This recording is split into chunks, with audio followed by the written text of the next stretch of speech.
What a blessing it is to be here. It's always hard to go last. Thank you for not leaving. Right? I feel like I've lived my life and had my work experience to be right here talking to you, right? At this diversity pre-law conference. This is serious business for me. This is an honor. I actually took everything off my calendar so I could be here. This is something I've been committed to for years and years. Just to give you a little more of my background to show you where the perspective that I'm coming with. I teach at a historically black institution, and social justice is at the center of our mission. It's in fact in our statutory mandate. We exist to further social justice, and we do that through a number of ways, including clinical training and education. My remarks are based on the environment I work in, and I see a number of my students, thank you for coming, in the room. And it is also motivated by the work I do. I want to begin by putting two questions out to you, and I will address these questions. The first is, why does diversity matter? Right? Why does diversity matter? The second, why does law school matter? Right? I plan to address these questions, but before I do, I want to throw a thought, an idea to the audience. I want you to ruminate on this. I'm going to say it twice because I think it's very important. It's the way I teach. It's what I believe. The idea is sometimes there's a difference between what is just and what is legal. All right? I'll let you think about that. Sometimes there's a difference between what is just and what is legal. Right? I am a legal historian and scholar. Let me give you some historical markers. Right? I'll give you a few examples. If we had all day, I could give you examples all day, right?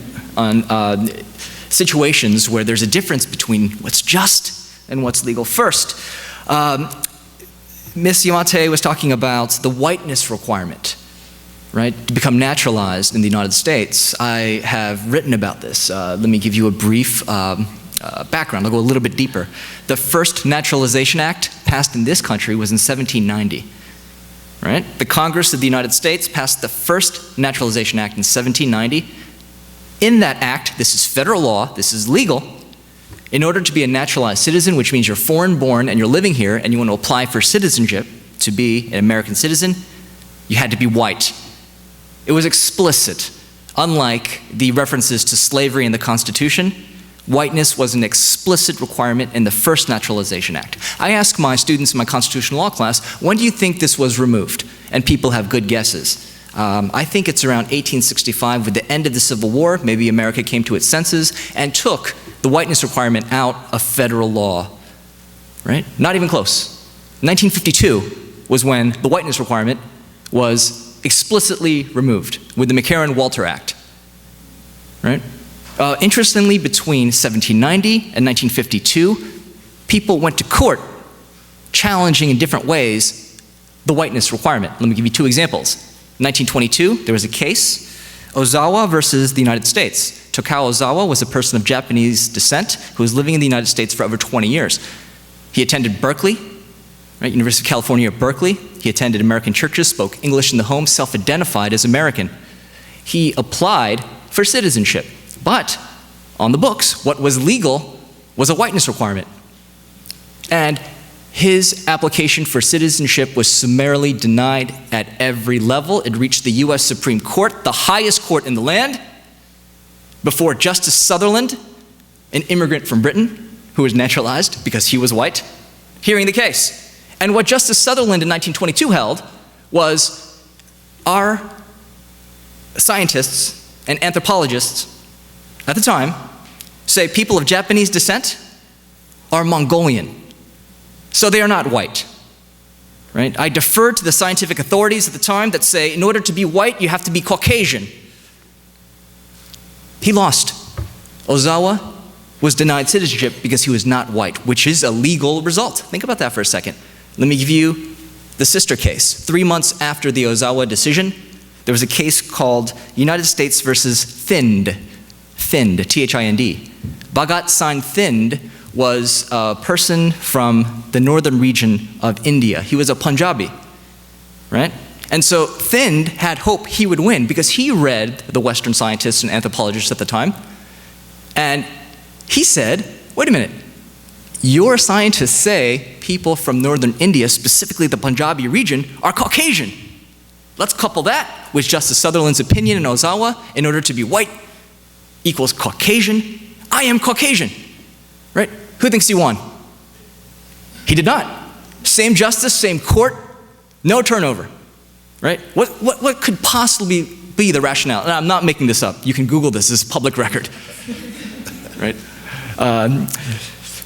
Justice Sutherland held 3 months later, 1923. Right? I know what I said. Let me paraphrase. In Ozawa, white means Caucasian, but everyone knows South Asian people are not white. So now let's turn to the common man understanding, which I interpret as the common white man understanding of who is white and who is not. Right?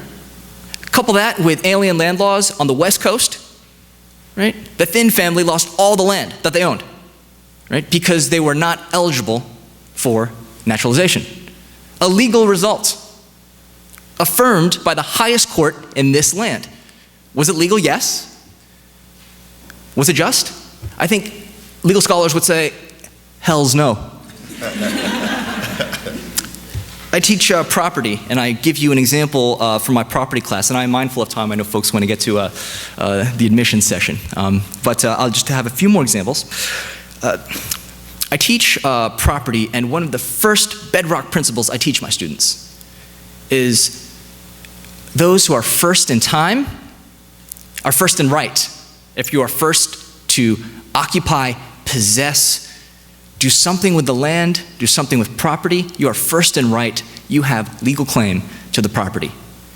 Right? This is something I teach. Then I teach this case called Johnson versus McIntosh, the first case in the case book I assign. Right? 1823 case, read this with a dictionary, right? Old case. Right? In that case, we're dealing with the issue, what legal status do Native Americans have on their land? Right? And so I'm thinking, I teach first in time, first in right. Easy. Easy. Let's just apply that principle. Right? Native Americans were first in time. They should be first in right. Right? This is the first time the U.S. Supreme Court, the highest court in the nation, defined the legal status of Native Americans on their land. And what they held was Native Americans do not have title. They don't have ownership on their lands. They have occupancy rights. Occupancy rights, right? Starting from that case, and there were two others, something called the Marshall Trilogy, created a certain trust type of relationship between the US government and Native American tribes, right? Which created the foundation and the justification for decades and decades and decades of a genocidal campaign to dispossess Native Americans of their lands. Legal? Yes. Right? The structure was justified by the US Supreme Court. Right? Was it just? No. It was not.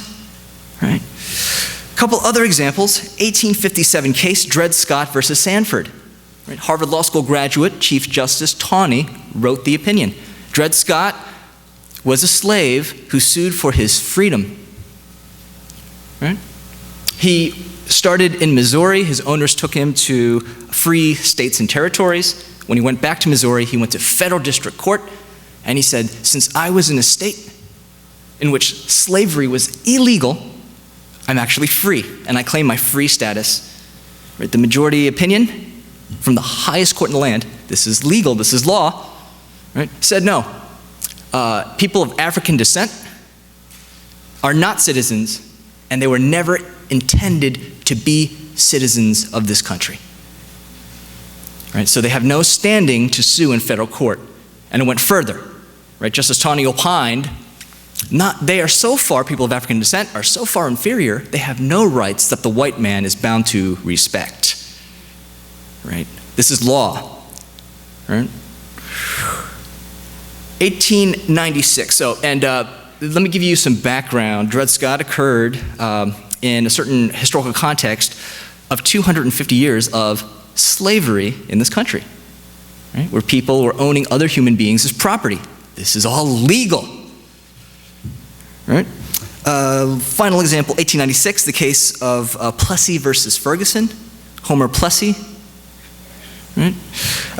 He was not physically identifiable as an African American. That's why the civil rights organizations brought this as a test case, saying your racial distinctions are absurd.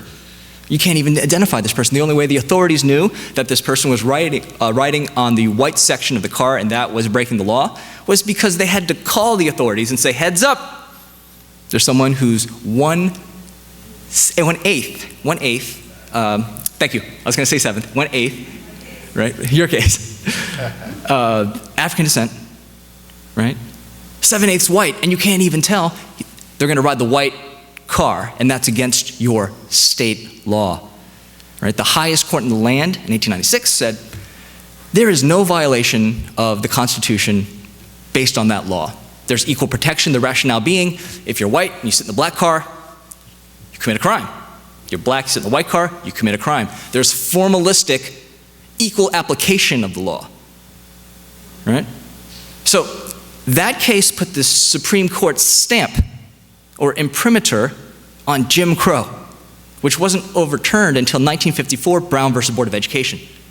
Again, something that was legal, right? But profoundly unjust, right? So why am I giving you these historical examples? Right? One could say, maybe Professor Lee is saying, let's just give up. This is so depressing, there's no hope. Right? We're talking about injustice out here, and we're not even talking about these marginal cases where people are just crazy and they're doing crazy things. We're talking about things that are built into the normal operation of the legal system, the fabric of American society. Right? Highly depressing, but is my message, let's just give up, let's go home? Absolutely not, it's just the opposite. Let's go back to the first question. Why does diversity matter? Imagine the quality of the conversation when we have legal decision makers in the room, right? And we're talking about issues such as slavery, right? Emancipation, Chinese exclusion, Japanese American internment, LGBT rights, right? And the decision makers in the room, as historically have been, is comprised 100% white male from a certain background, right? Propertied white male decision makers, right? And we're talking about how do we make decisions based on these other people, right? These people whose very existence pose a problem to our society, right? I wasn't there when they were making these decisions, but if I had to guess, the conversation would have been something like this. I don't know. I can't really relate to those problems. So let's do something with our limited knowledge, right? And lots of rights will be taken away. Lots of rights will be infringed in that type of discourse, right? Here's my hypothesis. Let's get people from the margins that have been intentionally excluded for hundreds of years, put them to the table, right? So when they say, yeah, security threat, these Muslim-looking folks, people with Asian faces, right? Blackness is a proxy for danger, right? And you have diversity at the table. My conjecture is people would say, wait a minute, you're not talking about those other people. You're talking about me, right? You're talking about people I care deeply about, people I love very much. And when you demonize and degrade them, it is completely inaccurate, right? You could push back a little bit. That is the value of diversity. This is not some PC chit-chat. We all feel good about each other, right? You share some of my food, I'll share your food, and we all feel good. That's part of it. Yes, but let's talk about the underside, right? That's often neglected, right? Let's talk about the pain, right? And link the policy, the public policy, to your pain, right? Let me talk now about why law school matters, and then I'll conclude. There aren't that many places that you can go and get professional training for 3 years, and it actually changes your sense of agency in the world, right? Your ability to make a real world difference to the suffering and the problems that you see around you, right? Law school is one of those few places, right? And law school doesn't have a monopoly. My sister has a master's in education. She's a public school teacher in Harlem, and she is making a difference every day. I have friends that are social workers, grassroots activists, right? But law school is what I know, right? Law school is one of the few places, and of course there are others, but it's what I know, that you could get that training in 3 years, learn how to think, advocate, appear before decision makers that are hostile and not have a meltdown, right? And there's a number of ways law schools do this. Socratic method, right? Case method of law teaching. Read these really difficult cases and interpret them for yourselves, right? Be able to stand your ground when people change the facts and the hypotheticals, right? And state your argument in the best way you can, right? I will end with this. I am a big fan of critical race theory, and they believe in narratives and storytelling. I'll end with a story, right? When I got into law school, I felt so blessed to have the opportunity. And I called my mentor, and I said, you know what? I don't feel like I deserve this opportunity. There are tons of people with higher GPAs, higher test scores, better extracurricular activities and work experience that I have. So I don't feel like I deserve it. So I called my mentor, just hoping to get some advice, right? Because I felt unworthy, right? You know what my mentor told me? And she said, you don't deserve it, right? No one does. If you get an opportunity to change people's lives, you don't deserve it. What you do is you take it gratefully, and you work 30, 40 years, your entire working life, and you help as many people as possible. And for me, that's pushing back against the vicious legacy of white supremacy, right? The vicious legacy of misogyny, the vicious legacy of homophobia, right? Massive classic inequality, just pushing back a little bit if you can, right? And after you look back on your career and you've done that, then you could say, yeah, I deserve that, right? Last point, and my hope is you will decide to go on this path, and you will push back in your entire working lives, right? And if that's the case, no, you're not just a good lawyer. You're not just a good advocate. In my mind, you're a warrior, right? You're a warrior for justice, right? A warrior for love, a warrior for equity. And I call my students every day equity warriors, right? And if that's the path you take, I hope to welcome you as an equity warrior. Thank you.